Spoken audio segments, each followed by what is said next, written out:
এ যুবক ভাই, তুমিও তো যুবক আর আমিও তো যুবক। যৌবনে যদি আল্লাহকে আপন করে নিতে না পারো, আর বুড়ো হয়ে গেলে মাওলাকে আপন করার সুযোগ থাকবে না। কারণ এই বান্দা যখন বয়স 50-এর ওপর হয়,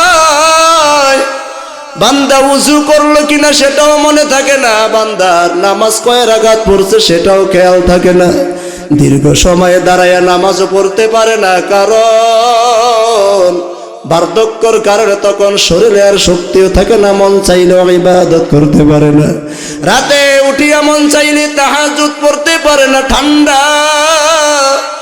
এর বান্দা যৌবন কালে যা মনে চায় তাই করা যায়, কারণ শক্তি আল্লাহ পাক পরিপূর্ণ ওই সময়ে রাখি। মাওলা বলে, তোরে আমি যৌবন কালে সময় দিলাম আমার মাওলার গোলামি করার জন্য, আমার মাওলার ইবাদত করে করে আমার মাওলাকে আপন করার জন্য, আমার মাওলাকে চিনার জন্য, আমার মাওলার পরিচয় নেওয়ার জন্য আমি আল্লাহ তোকে যৌবনের সুঠাম দেহের অধিকারী বানাইলাম, তোকে আমি যৌবনের শক্তি দান করেছি।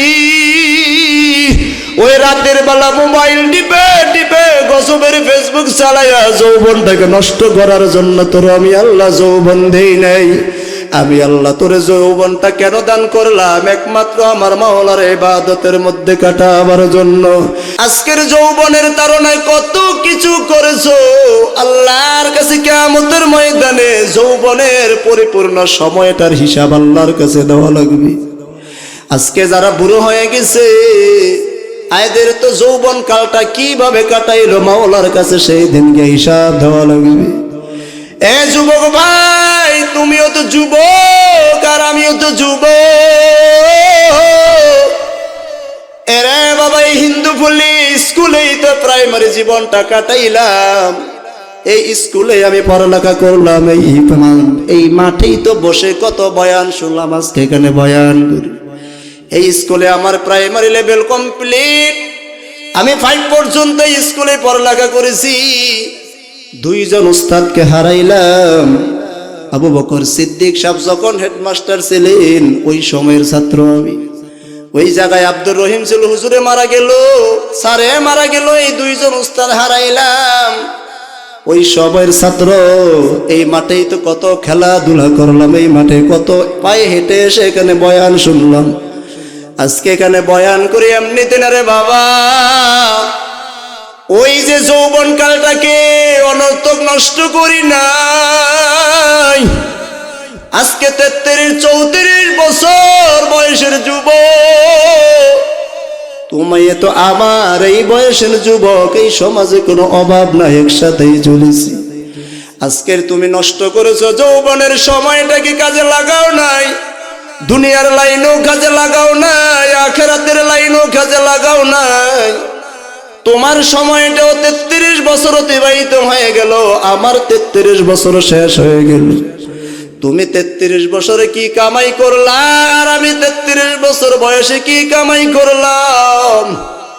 আজকের এই জায়গায় বসে হিসাবটা মিলাও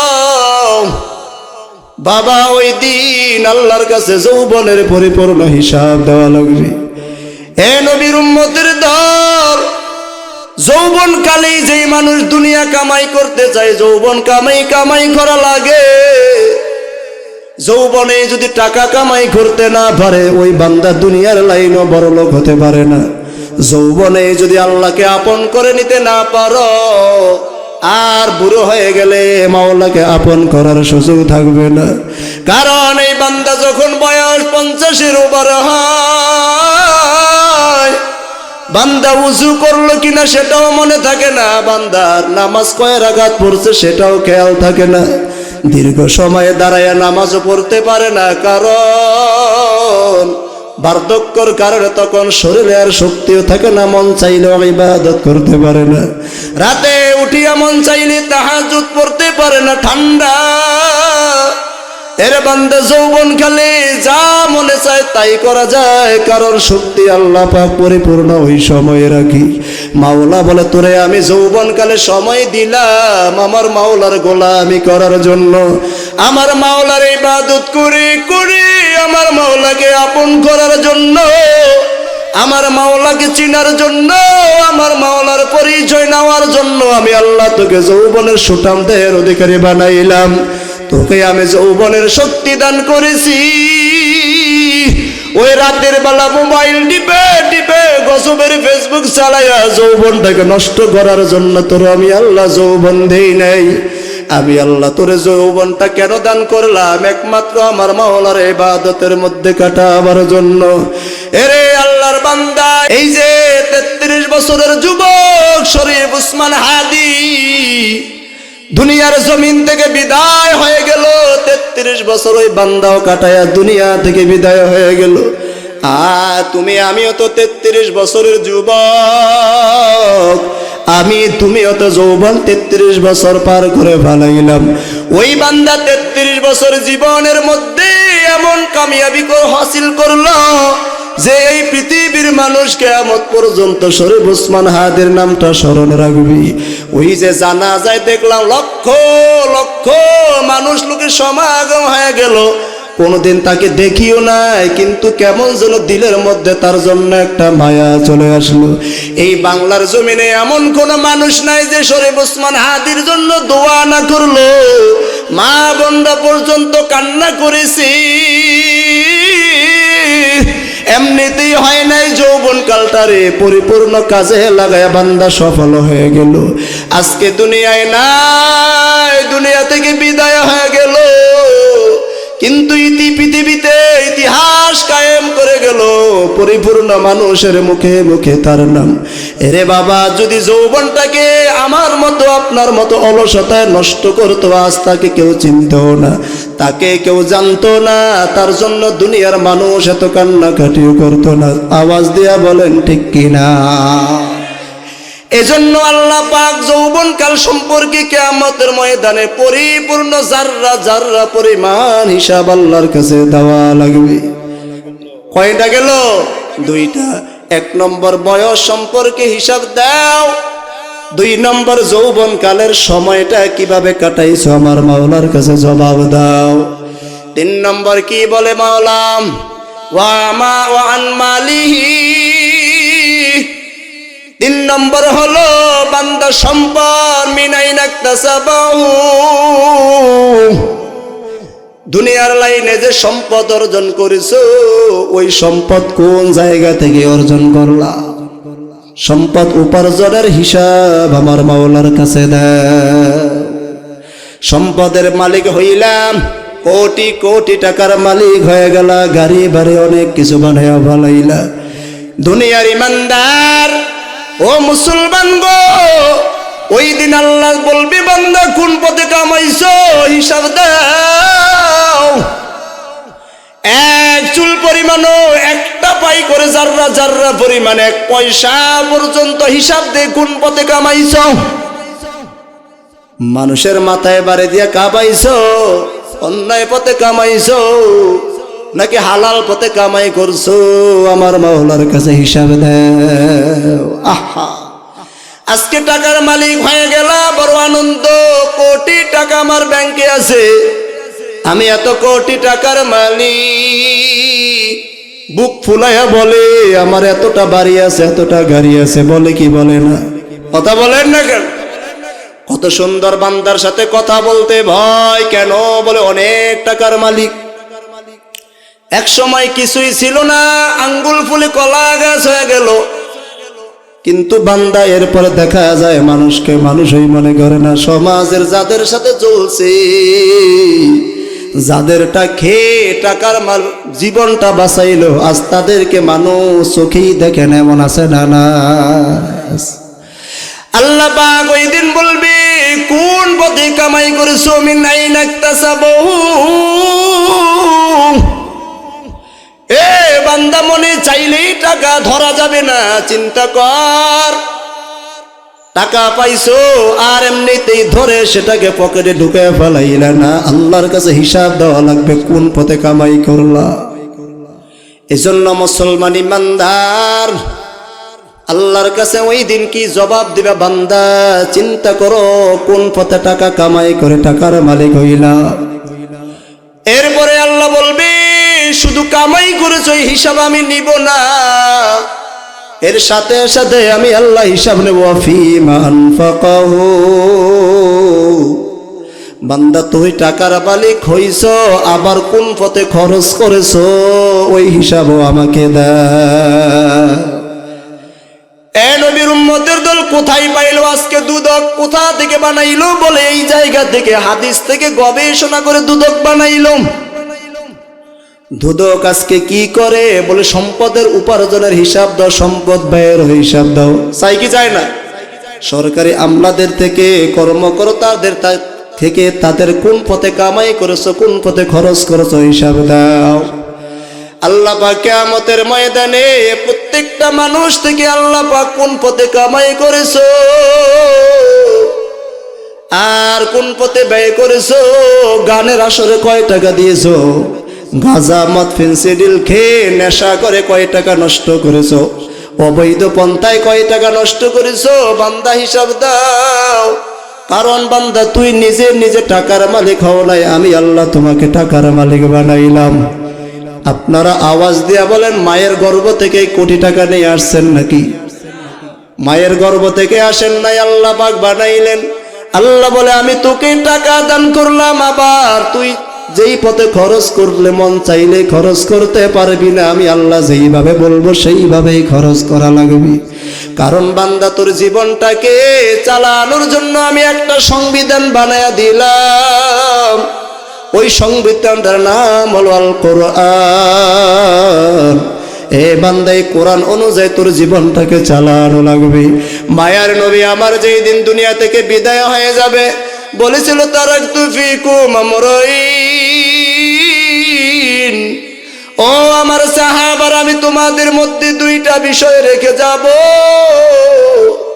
যতদিন পর্যন্ত তোমরা লান তাদিল্লু মা তামাসসাকতুম বিহিমা, যতদিন পর্যন্ত আমার এই দুইটা বিষয়কে তোমরা আঁকড়ায়া ধরে রাখবা, লান তাদিল্লু, কখনোই পথভ্রষ্ট হবে না, কোনো বিপদেও পড়বে না। বলে এক নম্বর কিতাব আল্লাহ, আমার মাওলার দেওয়া কিতাব, ওয়া সুন্নাত রাসূলিহি, দুই নম্বর হলো আমার রাসূলের সুন্নাত। যতদিন পর্যন্ত মুসলমান আল্লাহর কোরআনকে সামনে রেখে রাসূলের দেখানো পথে চলবে, মায়ার নবী বললেন তাদিল্লু, ততদিন পর্যন্ত মুসলমান কোনো বিপদে পড়বে না। যেই দিন মুসলমান আল্লাহর কোরআন ভুলে যাবে, যেই দিন মুসলমান রাসূলের সুন্নাত ছেড়ে দিবে, ওই দিন মুসলমান প্রত্যেকটা কদমে কদমে বিপদে পড়বে। আওয়াজ দিয়া বলেন ঠিক কি না? এটা রাসূল তো 1400 বছর, 1450 বছর আগেই বলে গেল। এখন আমরা কি করি? কোরআন নাই, হাদিস নাই, রাসূলের সুন্নাহ মোতাবেক কোনো জীবন যাপন নাই, মন যেদিকে চাই সেদিকেই চলি। বলে রাসূলের সুন্নাতটা বলছে আঁকড়ায়া ধরতে, কিভাবে ধরতে হবে সেইটার ব্যাখ্যা রাসূল হাদিসে দিয়া গেলেন। রাসূল বলে, আলাইকুম বিসুন্নতি ওয়া সুন্নাতিল খুলাফাইর রাশিদিন ওয়াল মাহদিয়িন, আদ্দু আলাইহা বিন নওয়াজিজ। আমার উম্মাহ, তোমাদের সফলতার হলো আমার রাসূলের সুন্নাতকে ধরো আর আমার খোলাফায়ে রাশিদিনের সুন্নাতকে মানো। বললে কিভাবে আঁকড়ায় ধরবা? বলে আদ্দু আলাইহা বিন নওয়াজিজ, আমাদের দাঁতের মাড়ির মধ্যে সবচাইতে শক্তিশালী দাঁত হলো মাড়ির দাঁত। কি বলে শক্তিশালী মাড়ির দাঁত না? হাত দিয়ে একটা কিছু ধরলাম, একটা রশি, 10 জনে টান দিলে আমি রাখতে পারবো না। কিন্তু মাড়ির দাঁত দিয়ে যদি একটা কিছুরে কামড় দিয়ে ধরি, আমার দাঁত ভেঙে যেতে পারে, কিন্তু ওই জায়গা থেকে ছুটানো সম্ভব না। রাসূল আমার উদাহরণ দিতে গিয়া ওই মাড়ির দাঁতের কথা কেন বললেন? রাসূল আমার বুঝাইতে চায়, হে বান্দা, দুনিয়ার কোন বস্তুকে মাড়ির দাঁত দিয়ে আঁকড়ে ধরলে যেমন শক্ত হয়, তোমার পরিপূর্ণ জীবনটার মধ্যে আমার রাসূলের সুন্নাতগুলো কেমন শক্ত করে ধরে রাখো, কোনোভাবেই যেন তোমার জীবন থেকে আমার রাসূলের সুন্নাত ছুটে না যায়। যতদিন পর্যন্ত এমন শক্ত করে তোমার জীবনের মধ্যে আমার রাসূলের সুন্নাতগুলোকে আঁকড়ে ধরবা, ততদিন পর্যন্ত উম্মত তুমি পথভ্রষ্ট হইবা না। যেই দিন আমার রাসূলের সুন্নাত ছেড়ে দিবা ওই দিন থেকেই তোমার ধ্বংস শুরু হয়ে যাবে, সেই দিন থেকেই ধ্বংস শুরু। তাহলে 3 নম্বর হলো মালের হিসাব দেওয়া লাগবে।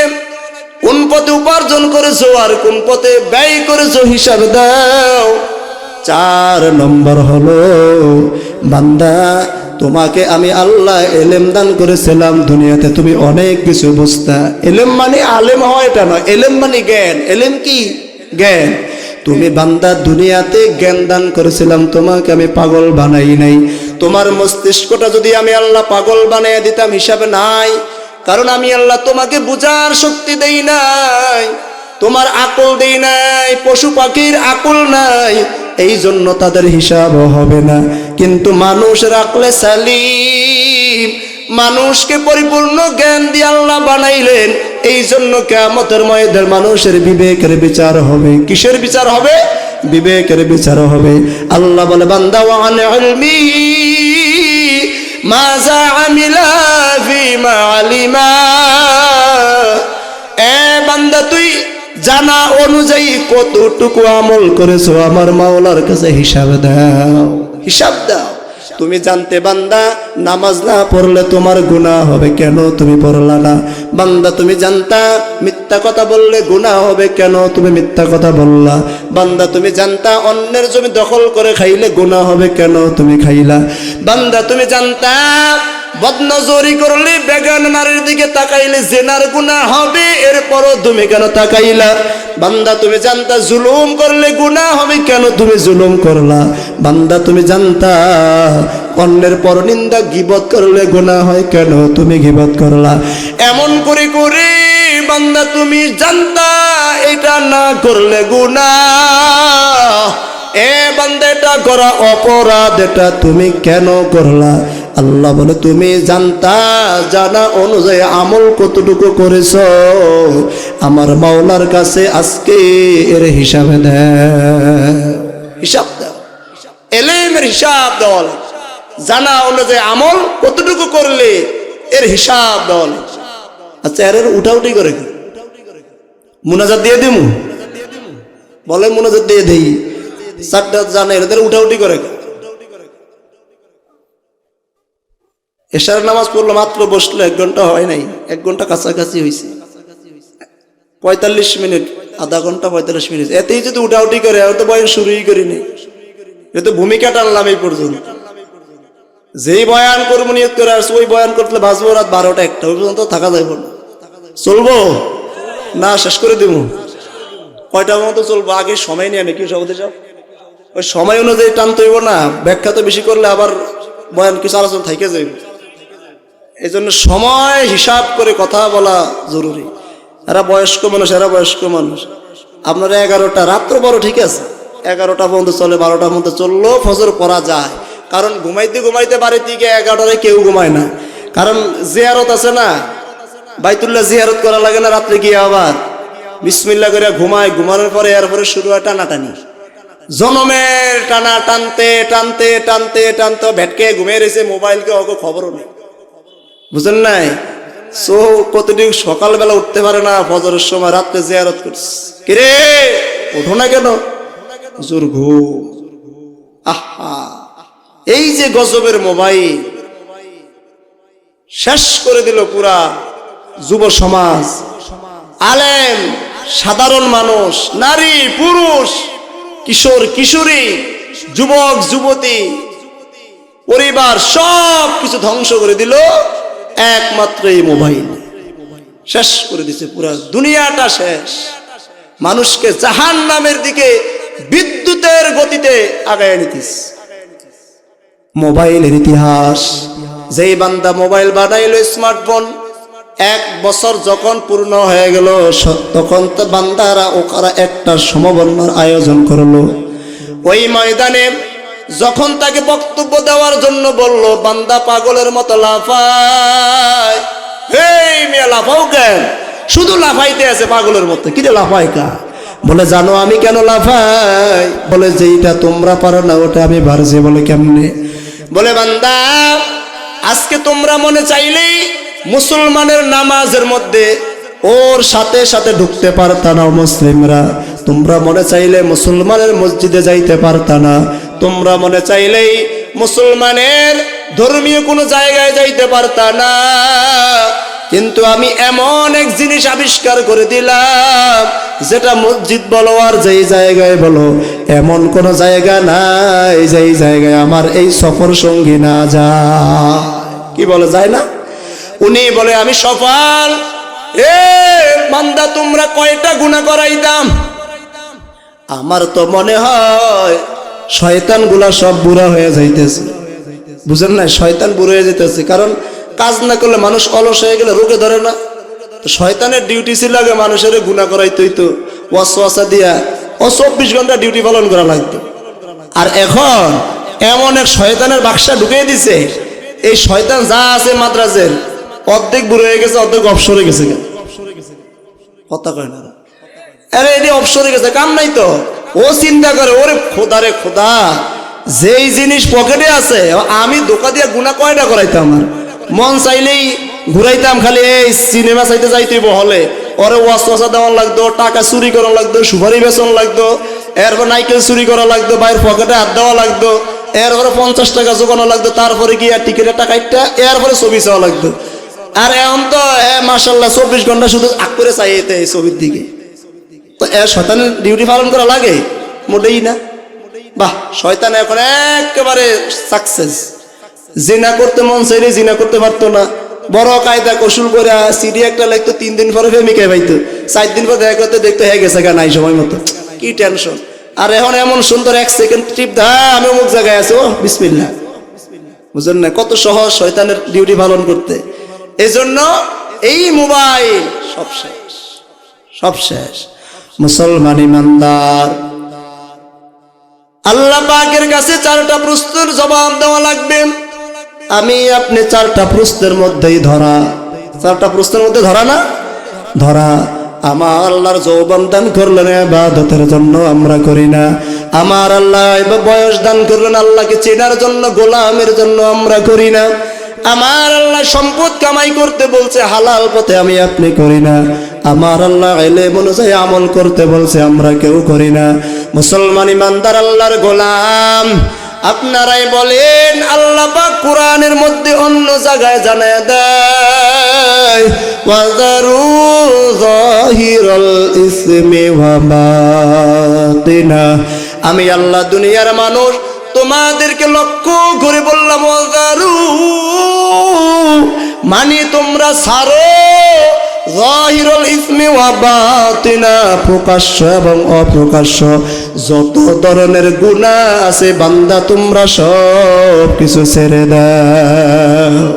ঘোষণা কার? জোরে বলেন কার? আল্লাহর ঘোষণা। আল্লাহ ওয়াজারু এটা আমরের সিগা। বড় যখন ছোটকে আদেশ করে কোনো কাজের কথা, সেটা হয় আদেশ। আর ছোট যখন বড়কে কোনো কাজের কথা বলে, সেটা হয় অনুরোধ। বুঝেন নাই মনে? আদেশ, অনুরোধ। বড় আপনার বাবা সন্তানকে বলল, হে আব্দুর রহমান এই কাজটা করো, এটা হয়ে গেল আদেশ। আর সন্তান যখন বাবাকে বলে, বাবা এই কাজটা করলে একটু ভালো হয়, এইভাবে বলে না? নাকি ডাইরেক্ট বলতে পারে, এই মিয়া বাবা এটা করেন, এটা বলতে পারে? পারে না। বাবাকে বললো, বাবাই না করলে সন্তান বাবাকে শাস্তি দিতে পারে না। বাবা যখন সন্তানকে কাজের কথা বলে, সন্তান না করলে বাবা শাস্তি দিতে পারে কি পারে না? পারে কি পারে না? কেন পারে? বলে বাবাই বড়, বাবার পক্ষ থেকে আদেশ অমান্য করেছে, এই জন্য শাস্তি পাবে। আর সন্তান বলে, বাবাকে বলেছিলাম, অনুরোধ করেছিলাম, বাবা আমার মানে নাই, কিছুই করার নাই, নীরবে হজম করা লাগে। কি বলেন? এমন না? নীরবে হজম করা লাগে। আমার মাওলা দুনিয়ার আমার আপনাকে সবাইকে বলল, দুনিয়ার মানুষ আমি আল্লাহ তোমাদেরকে আদেশ করলাম, স্পষ্ট স্পষ্ট, রাত্র দিনে, প্রকাশ্যে গোপনে, ইচ্ছায় অনিচ্ছায় যত ধরনের গুনাহ আছে বান্দা, একটা গুনাহ করা যাবে না, সব গুনাহগুলো ছেড়ে দাও। আদেশ কার? আল্লাহর। আল্লাহ বড় না ছোট? বড় না ছোট? কেমন বড়? জারফে বড় আছে না? জারফে কোনো বড় নাই। বলে প্রমাণ কি? আল্লাহর চাইতেও তো বড় হতে পারে? বলে না। আল্লাহ দৈনিক 20 বার আজানের মধ্যে জানায়। কি জানায় দেয় মাওলা? মুয়াজ্জিন সর্বপ্রথম বলে আল্লাহু আকবার। আপনাকে এলাকার মুয়াজ্জিন বলে নাকি অন্য দেশের মানুষে বলে? সারা দুনিয়ার মুয়াজ্জিন একটা কথাই বলে, আল্লাহু আকবার। আল্লাহু আকবার মানে আল্লাহ জানায়া দেয়, আল্লাহু আকবার মানে আমি আল্লাহ বড়। বলে আরবিতে বড় কথাটা বুঝাবার জন্য দুইটা শব্দ ব্যবহার হয়। কাবিরুন মানেও বড়, আকবার মানেও বড়। কাবিরুন মানে এমন বড় যার পরেও আরো বড় হতে পারে, আর আকবার মানে ইসমে তাফজিলের সিগা, যে এমন বড় যার পরে আর কোনো বড় নাই। আল্লাহ তাআলার শানে শুধু আকবার শব্দটা ব্যবহার হয়। এই জন্য মানুষের নাম আকবর রাখা উচিত নয়, মাকরুহ, কারণ এটা আল্লাহর সিফাত। কারণ আল্লাহ তাআলা সবচাইতে বড়, এর চাইতে বড় কেউ নাই। সেই আল্লাহ তাআলা বলে আমি আল্লাহ আদেশ করলাম, এ মুসলমান ইমানদার, আজকে যদি আদেশ করি, ওই যে 25 তারিখে জাতীয় পার্টির দল বিএনপির চেয়ারম্যান, ভারপ্রাপ্ত চেয়ারম্যান তারেক রহমান আসবে দুনিয়ায়। এজন্য আদেশ হয়ে গেল কেন্দ্রীয়ভাবে যারা যাওয়ার নেতৃত্ব স্থানীয় আমাদের এমপি প্রার্থী নুরুল ইসলাম নয়ন যাদেরকে যাইতে বলেন তারা কেউ থাকতে পারবেনি। যাওয়া লাগবে কি লাগবে না? 100% যাওয়া লাগবে, কারণ নেতার আদেশ। যদি নেতায় জানতে পারে ও কর্মী আসে নাই, কোন সুযোগ সুবিধার জন্য সেখান থেকে বঞ্চিত হওয়া লাগবে। মুসলমান ইমানদার আল্লাহর গোলাম, ওই যে নেতার ভয়ে কাজকর্ম সব ফালাইয়া নিজের পকেটের টাকা খরচ করে হলেও ঢাকার ময়দানে ওখানে হাজির হওয়া লাগবে। কারণ আমার দিলের মধ্যে নেতার ভয়।